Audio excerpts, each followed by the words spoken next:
तर नमस्कार मित्रांनो, आज आपण बघणार आहोत आपला फर्स्ट सी प्रोग्राम. तर चला मग सुरू करूया. तर या प्रोग्राम मध्ये आपण 2 नंबर्सची ऍडिशन करणार आहोत, जेणेकरून आपले व्हेरिएबल्सची कन्सेप्ट सुद्धा क्लिअर होईल. तर सर्वात पहिले मी इथं जी काही कोडिंग करणार आहे ती व्हीएस कोड या सॉफ्टवेअर मध्ये करणार आहे. त्यामध्ये मी एक फोल्डर बनवून घेतलेले आहे, ज्यात मी माझी सी फाईल क्रिएट करून घेणार आहे. basics.c.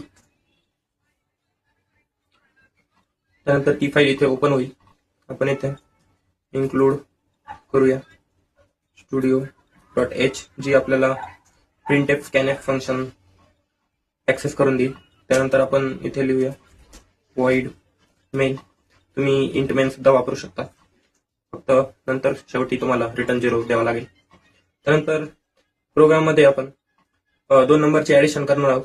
तर आपल्याला लागतील